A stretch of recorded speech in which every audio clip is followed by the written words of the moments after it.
An email landed in my inbox on a Tuesday morning in March, meant for someone else entirely. The subject line read, "Your reservation is confirmed. Gulf Breeze Cottage, Naples, FL." I don't own anything called Gulf Breeze Cottage. I own a beach house on Vanderbilt Drive that my late wife and I bought 31 years ago. Or at least I thought I did. My name is Walter Bishop. I'm 71 years old, a retired orthopedic surgeon, widowed for 6 years now. And that misdirected email meant, I'd later learn, for a family from Ohio who just booked 4 nights at my house through a vacation rental site was the beginning of the quietest, most necessary reckoning of my life. I want to back up because none of this makes sense without the 31 years that came before it.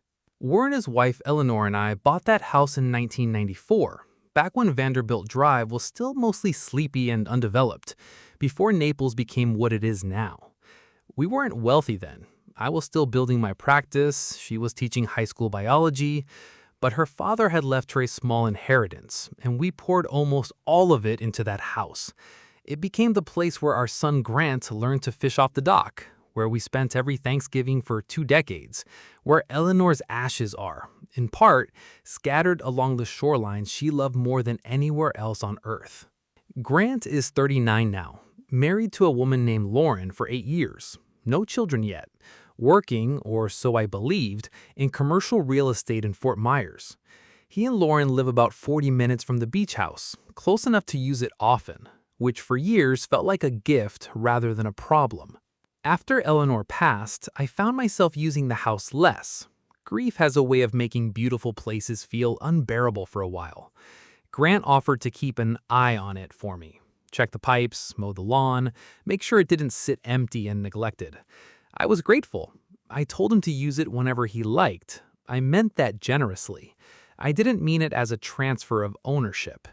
But somewhere along the way, in Grant's telling of it, to friends, to colleagues, eventually to strangers, that distinction stopped existing. I want to be fair to myself here, because for a long time, I told myself I was simply being generous, the way a father should be. I gave Grant and Lauren a key. I never asked for it back. I paid the property taxes, the insurance, the maintenance, all of it, without complaint, because it never occurred to me that letting my son use a house would eventually become my son quietly building a business on top of it. The email that Tuesday morning changed that. I called the rental platform support line, gave them the reservation number by mistake included in the email, and asked, as calmly as I could manage, whether they could tell me which property that listing corresponded to. The representative, after some hesitation about privacy policies, eventually confirmed what I already suspected. The listing address matched my beach house exactly. Photos of my living room, my kitchen, Eleanor's reading chair by the window, all professionally staged and listed under the title Gulf Breeze Cottage, Steps from the Beach. The listing had been active, according to the review history, for just over 2 years. 41 completed stays, an average rating of 4.9 stars, reviews praising the owner, Grant, for his hospitality.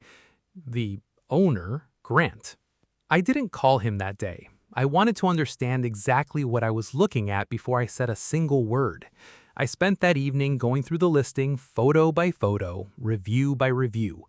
Guests had used my late wife's kitchen, slept in the room where she used to read, left 5-star praise for a man who had never once asked me if any of this was allowed. I found the financial trail 2 days later with the help of a forensic accountant a colleague recommended. Over those 2 years, the listing had generated just over $61,000 in booking revenue. Every dollar of it had gone directly into an account in Grant's name. I had paid every expense on that house the entire time. Taxes, insurance, a new roof after a storm in year 1, while my son quietly profited off it as though it were already his. I called my attorney, Richard Coleman, a man I'd trusted with legal matters for almost 25 years, the same week that I'd learned the truth about the Gulf Breeze Cottage. "Walter," he said once I'd walked him through everything, "before we talk about what you want to do, I need to ask, has anything ever been put in writing? Any conversation where you told him the house was his, even informally?" "No." I told him, never. Then legally, Richard said, you're on very solid ground. The question isn't whether you can act, it's how you want to. That question sat with me for several days. I thought about Eleanor, about what she would have wanted, about the boy who used to run down that dock every summer morning before the sun was even fully up. And I thought about the man he'd apparently become, someone comfortable enough with quiet deception to build a business on his father's grief. I decided against confronting him with anger. Anger would have given him something to push against, an emotional storm he could weather and later frame as his father overreacting. I wanted something quieter, something he couldn't argue his way around. I invited Grant and Lauren to dinner at my house, not the beach house, my regular home in Naples, on a Sunday evening 2 weeks after that first email. I told them nothing in advance. I wanted to see, honestly, whether Grant would say anything himself, unprompted, before I had to. He didn't. He talked about work, about a trip he and Lauren were planning, about nothing at all related to the beach house. 2 years of silence, and he sat across from me making pleasant dinner conversation as though nothing were happening 40 minutes down the road. After dinner, I placed a folder on the table between us. Printed listing photos, the booking history, the revenue summary. I didn't say anything dramatic. I simply said, I'd like you to explain this to me. Lauren's face went pale before Grant even opened the folder. That told me she'd known the whole time. Grant stared at the pages for a long moment. Finally, he said, It's not what it looks like. Then tell me what it looks like, I said. He tried, at first, to frame it as help, that he was keeping the house occupied and maintained, and that the rental income was simply covering costs. I let him finish. Then I asked him directly whether he'd ever paid a single property tax bill, insurance premium, or repair invoice on that house in 2 years. He hadn't. He knew he hadn't. So, the only cost you covered, I said, was cleaning fees between guests, and you kept $61,000 for that. He didn't have an answer for that. Lauren finally spoke, quietly, and said, We were going to tell you eventually. We thought you didn't want to deal with the house anymore. I didn't ask you to deal with it. I asked you to check on it. I told them both, calmly, that the arrangement was over effective immediately. The listing needed to be taken down within the week, the key returned, and every dollar of that revenue accounted for, because regardless of how it happened, I now needed to understand it for tax purposes on a property that was legally and entirely mine. Grant, to his credit in that moment, didn't argue. He simply nodded and said, Okay. It was the first honest word he'd said all evening. I met with Richard again the following week. Unlike some fathers in my position, I didn't want to cut Grant out of everything in anger, but I also couldn't continue treating my estate planning as though the last 2 years hadn't happened. We restructured the trust that held the beach house. Instead of passing directly to Grant on my death, as it had for the past 15 years, it now transfers into a family trust that requires unanimous written agreement between Grant and the designated independent trustee, Richard's firm, for any future rental, sale, or major decision regarding the property. Grant can still inherit his share of it eventually. He simply can no longer treat it as his alone, quietly, without oversight, ever again. I also did something I hadn't planned to do until that dinner. I donated the $61,000 in returned rental income, once Grant transferred it back, to a local marine conservation nonprofit Eleanor had volunteered with for years.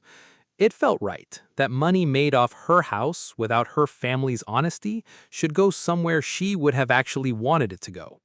The months after that dinner were quiet. Grant didn't call much. When he did, the conversations were short, careful, a little strained. I didn't chase him for warmth I hadn't been offered honestly. I'd spent 2 years without knowing what was happening under my own name. I wasn't in a hurry to pretend everything had simply returned to normal. What I learned, slowly, over the months that followed, from occasional updates through Lauren, was that Grant's real estate career wasn't what he'd let me believe either. The rental income hadn't been extra spending money. It had been propping up a commission-based income that had been quietly struggling for over a year. The version of success he'd been performing for me, the same as the version he'd been performing for strangers renting out my late wife's house, had been just as hollow. I didn't learn that to feel vindicated. I learned it and felt mostly sad. For him, for the version of my son who apparently believed that admitting a struggle to his own father was somehow more frightening than quietly stealing to hide one. Around the 8-month mark, Grant asked if we could meet, just the two of us, for coffee. He looked different that day, less polished, more tired, but also somehow more present than he'd been in years. "I've been seeing a financial counselor," he told me, "trying to actually understand where things went wrong, not just with the house, with everything." I asked him what he'd learned. "That I got comfortable pretending," he said. "The house, the job, all of it. It was easier to look successful than to actually rebuild something real." He paused for a long time. "I'm sorry, Dad, not just for the money, for letting you find out from a stranger's email instead of from me.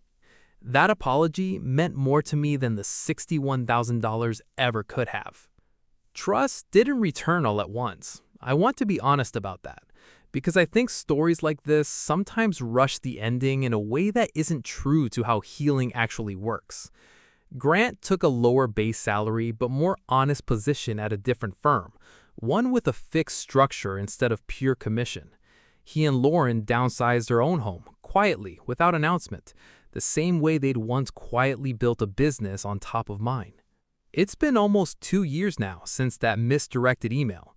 Grant still doesn't have a key to the beach house. That's a boundary I've kept and one he's never once pushed against, which itself tells me something about how much he's changed.